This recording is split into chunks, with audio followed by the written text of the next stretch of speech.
오늘 우리에게 주시는 하나님의 말씀은 마가복음 12장 13절에서 17절 말씀입니다. 마가복음 12장 13절에서 17절 말씀입니다. 신약성경 76면에 있습니다.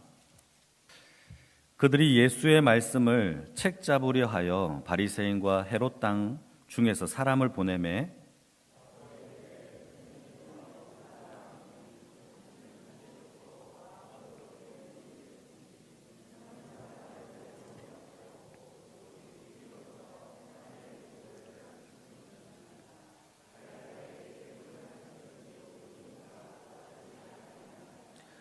우리가 바치리이까 말리이까 한데 예수께서 그 외식함을 아시고 이르시되 어찌하여 나를 시험하느냐 데나리온 하나를 가져다가 내게 보이라 하시니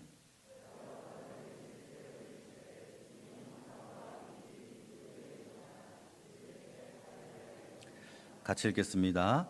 이에 예수께서 이르시되 가이사의 것은 가이사에게 하나님의 것은 하나님께 바치라 하시니 그들이 예수께 대하여 매우 놀랍게 여기더라.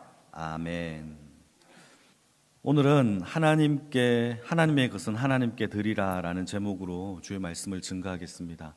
여러분, 지금 대림절의 시간을 우리가 보내고 있습니다.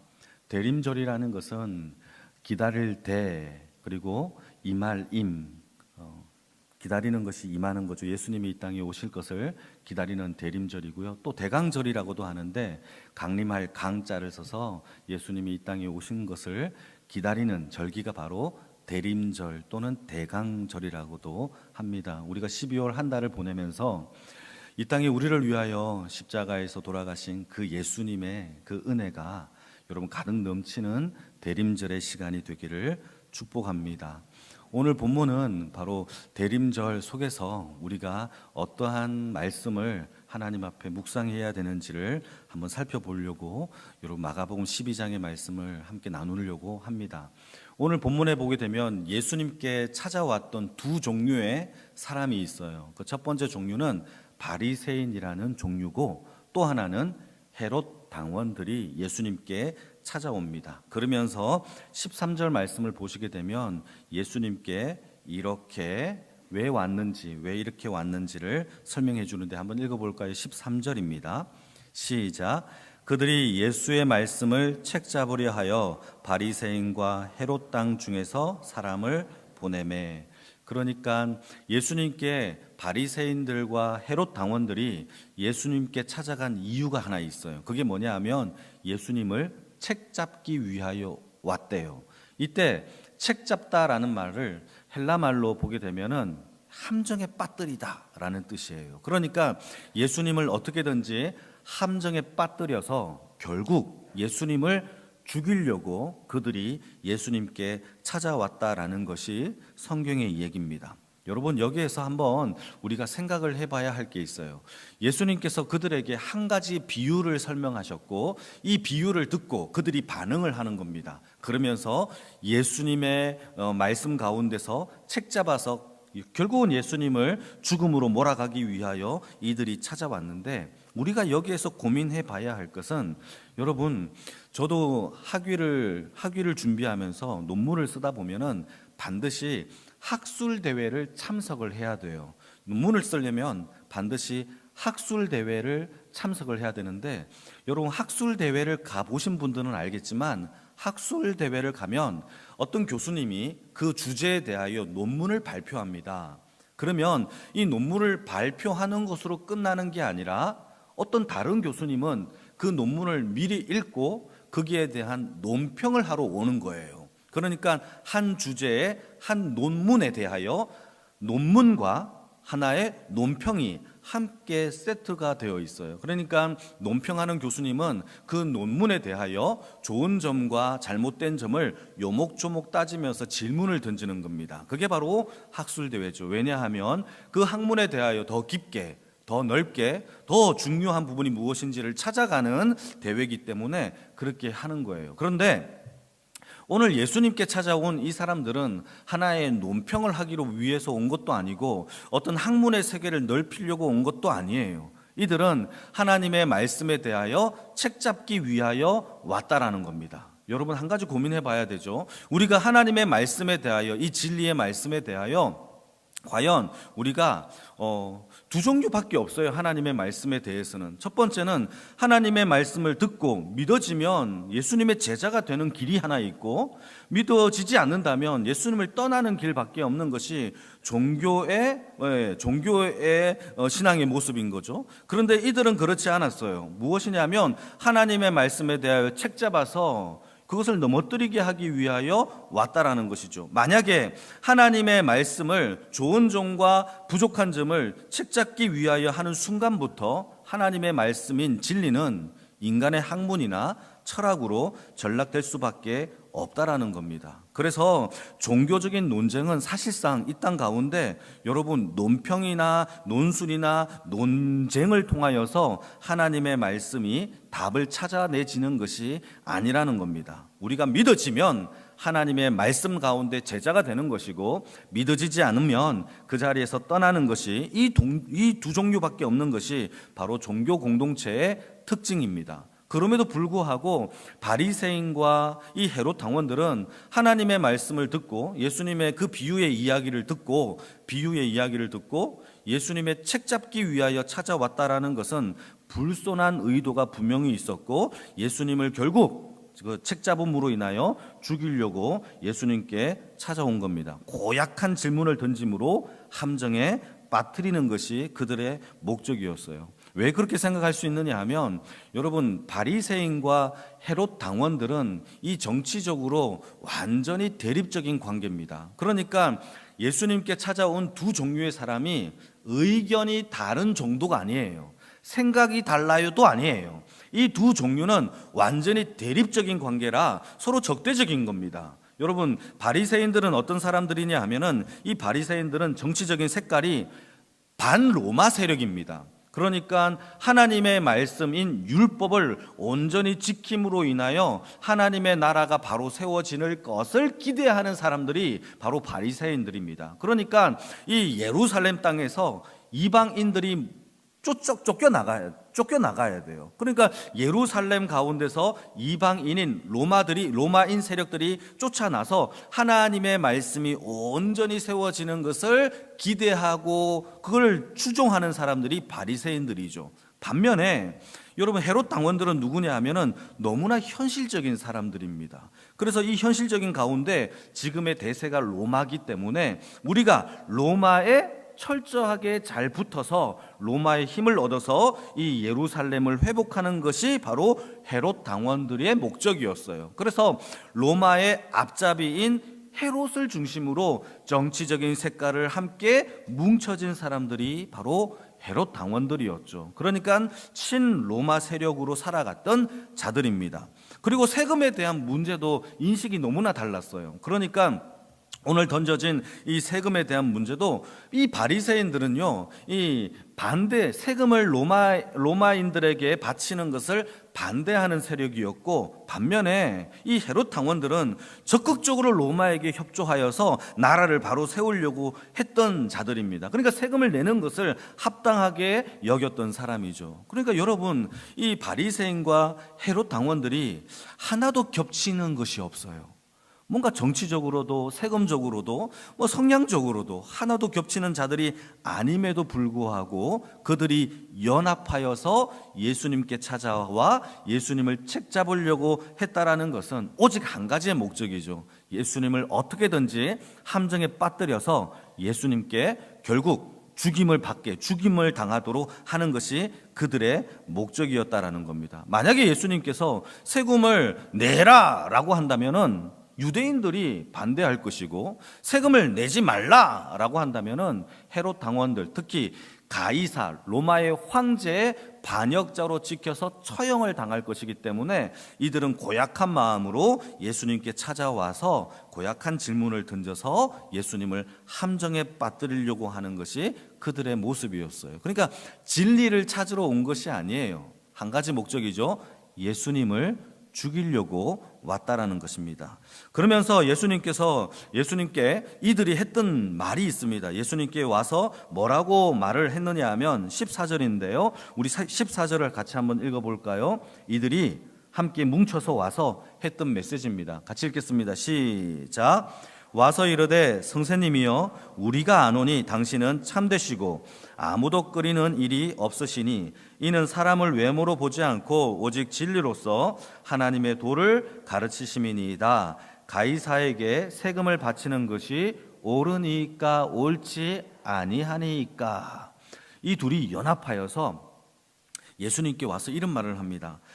당신은 정말 참된 사람입니다. 그리고 당신은 정말 훌륭한 랍비 선생님이십니다. 그리고 당신은 외모로 취하지 아니하시고 하나님의 진리의 말씀만 전하시는 분인데 우리가 당신에게 한 수 배우려고 합니다. 그러면서 세금을 내는 게 맞아요? 라고 던지는 질문입니다. 여러분, 이들이 이렇게 예수님께 와서 했던 말이 거짓입니까? 참된 말입니까? 거짓이죠. 그들은 속은 시커매요. 예수님을 죽이려고 온 건데 말은 어떻게 합니까? 참되시고 좋은 랍비입니다 라고 입에 사탕 발림의 달콤한 말을 하는 거예요. 여러분, 저는 말씀을 준비하면서 혹시 우리 공동체 가운데 이렇게 외식하는 자들이 우리 공동체에는 없기를 주님의 이름으로 축복합니다. 매우 중요하죠. 여러분, 겉과 속이 우리가 다를 수 있지만 하나님 앞에 날마다 한결같은 주의 은혜의 입술과 마음이 되게 해달라고 기도하시는 주의 백성이 되기를 축복합니다. 속으로는 시큼해요. 미움이 가득해요. 미워해요. 독이 있어요. 그런데 웃으면서 아이고 당신은 정말 좋은 사람입니다 라고 하는 것은 거짓 공동체입니다. 이게 가정이면 가정이 파탄이 일어나고, 이게 교회면은 교회가 썩어가요. 뿐만 아니라 이게 사회면은 여러분 부정과 부패로 인하여 이 공동체, 사회 공동체가 망가지는 것이 여러분 외식하는 자들의 모습이에요. 그러니 우리 가운데 말과 행동이 거짓되지 아니하는 주의 백성들로 살아가기를 주님의 이름으로 축복합니다. 이렇게 예수님은 그들의 외식을 단번에 알아차리십니다. 겉과 속이 다른 것을 금방 알아차리고는 15절 말씀에 이렇게 말씀하십니다. 15절도 우리 같이 한번 읽어볼까요? 15절 시작. 우리가 바치리이까 말리이까 한데 예수께서 그 외식함을 아시고 이르시되 어찌하여 나를 시험하느냐? 데나리온 하나를 가져다가 내게 보이라 하시니. 여러분, 예수님은 단번에 아셨어요. 그 외식함을 보시고 한 가지 요구를 하시는데 데나리온 하나를 가지고 오라고 얘기하는 겁니다. 그 당시 데나리온이라는 것은 로마의 은전 화폐입니다. 제가 그림을 하나 갖고 왔는데 여러분, 저게 바로 은전 화폐 모양이에요. 그림을 좀 띄워주시면, 네, 저겁니다.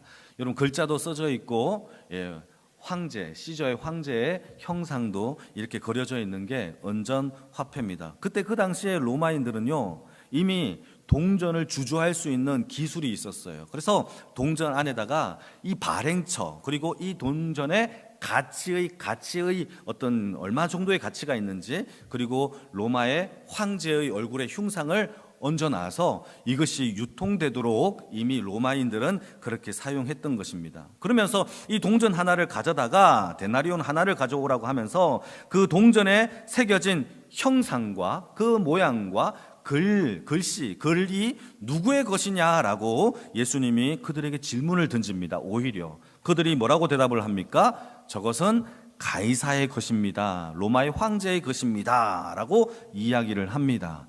그때 예수님께서 뭐라고 얘기를 하시느냐?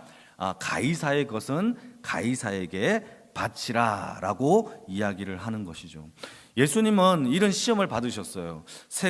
이 세금을 데나리온 세금을 내는 것이 맞습니까? 라고 하는 이 질문에 데나리온 하나를 가져다가 누구의 형상이고 누구의 글이냐라고 이야기를 하셨고, 그렇다면 가이사의 것은 가이사에게 바쳐라라고 이야기를 한 거죠. 여러분, 그 당시에 이 로마의 돈에는 황제의 얼굴의 형상이 있는 이유는 아주 간단해요. 그 이유가 있어요. 왜 그런 로마의 황제의 얼굴을 그려 놓았느냐? 이 동전에, 이게 만약에 동전이라면 이 동전을 발행한 주인이 누구냐? 바로 황제라는 그 의미가 동전에 황제의 얼굴이 그려져 있는 거예요. 이 동전의 주인이 누구다? 이 황제다라는 뜻이고, 두 번째는 이 황제의 권위 아래서 한 데나리온의 가치는 한 노동자가 하루 일당입니다. 하루 열심히 일하여서 받은 돈의 가치가 한 데나리온이에요. 그러니까 두 번째 이유는 그 한 노동자가 열심히 일하여서 오늘 일한 그 대가를 합법적으로 받은 것을 인정해 주는 자가 누구다? 황제다라는 것을 의미하고 있고, 세 번째는 그 황제의 권위 아래서 그 돈이 얼마 안 되지만 그 황제의 권위 아래에서 일용할 가치의 일용할 먹을 것들을 돈 주고 사고 파는 것을 합법적으로 유통할 수 있는 권위가 바로 황제에게 있다라고 이야기하는 것이 바로 황제의 형상의 이유입니다. 그러니까 그 동전의 권위자가 누굽니까? 황제이기 때문에 그 세금을 바치는 것은 옳다라고 예수님이 얘기하고 있고, 그것을 황제에게 바쳐라 라고 이야기하는 거예요. 여러분, 이것은 저와 여러분들에게도 적용이 됩니다. 이게 무슨 뜻이냐면, 우리도 세금을 내야 되는 이유가 한 나라의 백성으로서 열심히 노동하여서 합법적으로 받은 이 노동의 대가를 여러분 나라에 바치는 것이 너무나 당연한 일이란 말이죠. 그게 바로 우리가 세금을 내는 이유예요. 그런데 중요한 것은 여기에서 그치지 않았어요.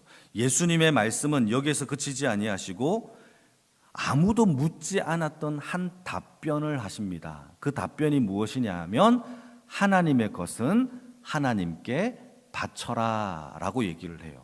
여러분, 이것은 어떠한 질문의 내용도 여러분 아니었어요. 세금을 바치는 게 맞습니까? 라고 던진 질문에 대한 또 다른 답변을 하나 던지는데, 그게 무엇이냐 하면 하나님의 것은 하나님께 바치라는 것이죠.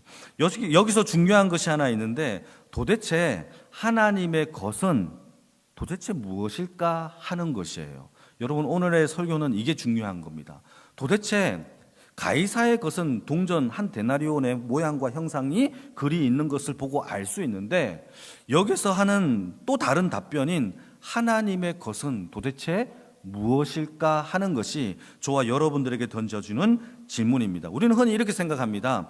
가이사의 것을 가이사에게 바치는 것은 세금이고, 하나님의 것을 하나님께 바치는 것은 헌금이다 라고 이해할 수 있어요. 그런데 우리가 이 질문에 대하여 좀 더 깊이 이해를 할 필요가 있어요. 왜냐하면 그들에게 던진 질문을 조금 더 분석을 해보게 되면, 이 동전 하나에 여기 형상이 하나 있는데 로마의 황제의 형상이 있고, 이 글은 누구의 것이냐라고 던졌던 이 질문을 조금 더 우리가 깊이 생각을 해보게 되면, 이 동전에는 로마 황제의 형상이 있고 로마의 글이 적혀져 있어요. 그래서 가이사의 것이고 가이사의 것은 가이사에게 바치라라고 했던 답변입니다.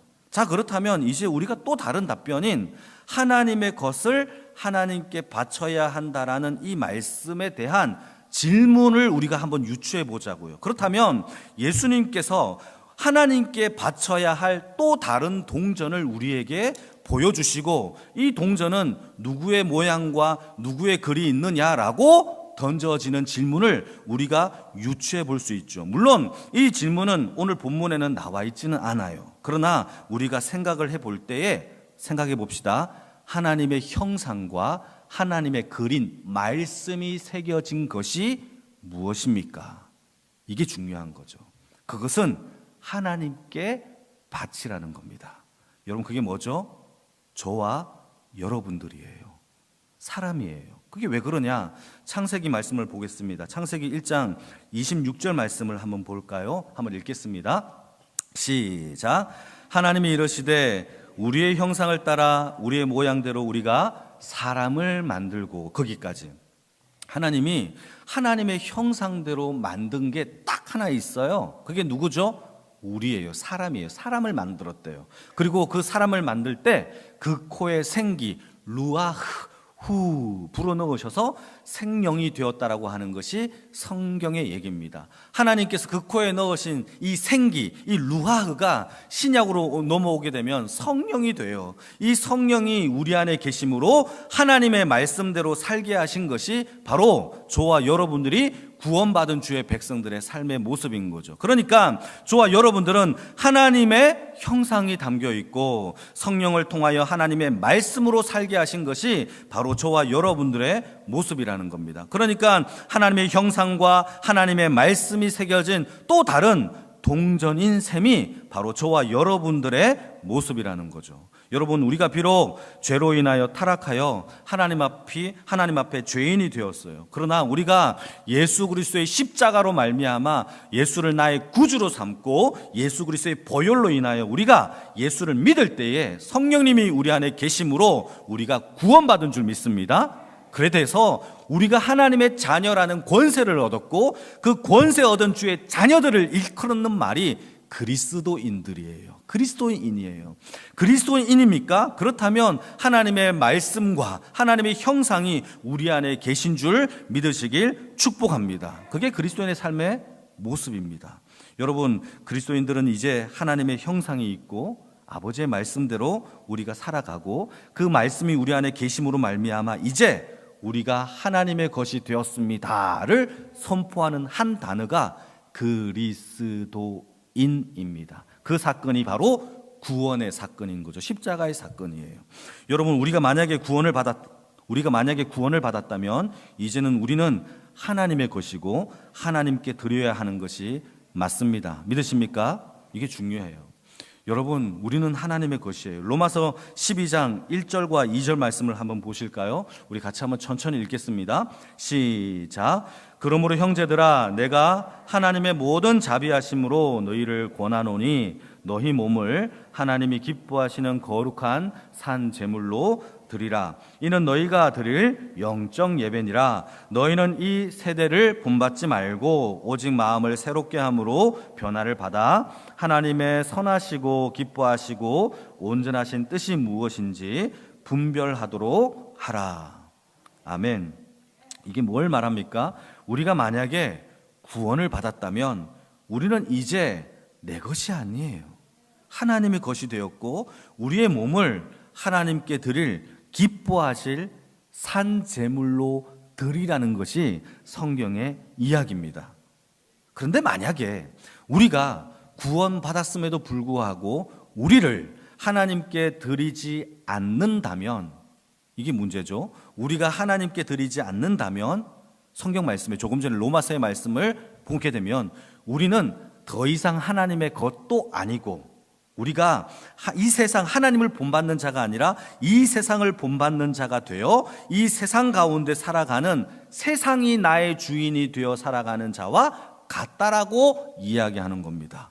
여러분, 중요해요. 그리스도인들은 하나님의 것이고 세상을 본받지 않고 하나님을 본받는 자가 그리스도인들입니다. 그러나 만약에 우리가 여러분 하나님께 우리를 드리지 않는다면 첫 번째, 우리가 하나님의 것도 아니라는 것이고 이 세상을 본받는 자가 되어 이 세상이 나의 주인이 되었다라고 이야기하는 것과 같다라는 것이 사도 바울의 이야기라는 거예요.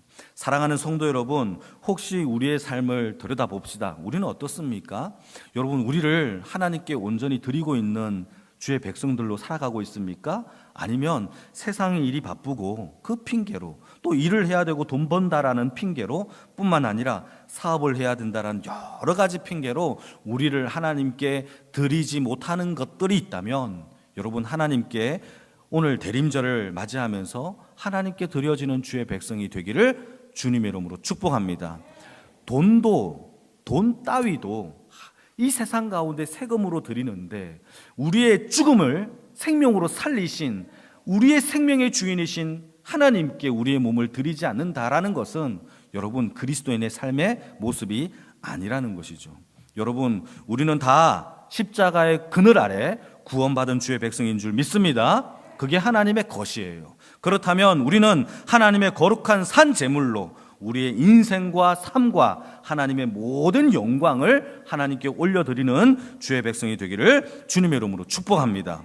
우리는 이제 가이사의 권위 아래서 열심히 일을 해서 돈을 벌고 합법적으로 받은 한 데나리온을 그 가치대로 살아가는 것이 세상의 모습이라면 여러분, 영적인 예배는 우리를 구원하신 생명의 가치로 죽음에서 살리신 생명의 가치가 누구의 것인지를 선포하고 하나님의 것이죠. 뿐만 아니라 구원의 권위 아래에서 우리가 하나님의 샬롬의 은혜를 누리면서 살아가는 주의 백성이라면 우리도 우리의 것을 하나님께 드리는 것이 마땅한 예배자의 모습인 줄 믿으시길 축복합니다. 그래서 이 세상 가운데 우리가 살아가는 삶의 모습은 내가 세상 가운데 누구의 것인지를 드러내는 자의 삶이에요. 그게 구별이에요.